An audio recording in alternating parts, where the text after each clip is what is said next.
الرحيم هل كان saaka waxaanu soo booqanay qoyskii danyarta ahaa ee dhawaan aanu warbaahinta ka sii deynay kaasi oo kamid ah qoysaska ay abaarta baahsan ee gobolada bari ka jirta saameynta ballaaran ku yeelatay qoyskan danyarta runtii hore ayaan ku soo gudbinay qoyskii dhibaatada ballaaran ku habsatay kaasoo odayga qoyska aabaha oo odayga halka fadhiya waxa oday indhala 3-4 qof ee kalena ay yihiin 5 qof ee kalena 4 kamid ah xanuunsanayaan ilmaha yararkaas fadhiya darkasan yahay ilmaha marjaajiska maxay toolay baarleeska gabadha kale halka fadhida ay gabadh xanuunsanaysa islaamtu ay tahay islaamda iyaduna aan awood weyn haynin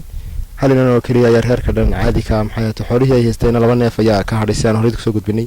runtii walaalaha muslimiinta ay dacalada dunida kala jooga ayaan u bandhignay qayladhaanta qoyskan ay abaarta baahsan ee gobolada bari ka jirta saameynta ballaaran ku yeelatay isla markaasina ay masiibooyinka kale ugu darsameen runtii walaalaha muxsiniin oo dalka Faransiiska jooga ayaa dartaba ka soo jawaabay iyadoo kuwa kale la soo xidhay runtii waxaan ay u soo wadaan waxaana $100 ugu horeeyaan ka helay Mahad Cali Diiriye iyo saaxiibkii oo jooga dalka Faransiiska gaar ahaan magaalada Anshow waxaana jecel maanta inaan guddoonsiino qoyskii maxay ahayd ama hooyada qoyska oo ah maxay ahayd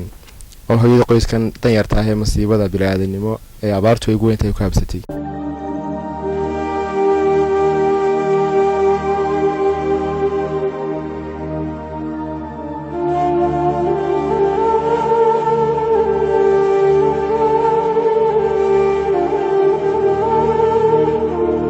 إلهي وحنو دين كبرنا إن إلهي دين بركيه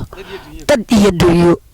إلهي وحنو دين كبرنا وح خير لإن إلهي دين كبدلو إذننا إذن كوي نص دري أنا كان لعقت إن عاوية إذن كان إلهي هيدن عاوي سجى خنيه أي أنا لعقت النسوق قالوا وهايسن ده بدنا $100 بانو هايسنا ده بدنا إذن كان إلهي وح ونأكسن هيدن سيء إله بوح بحية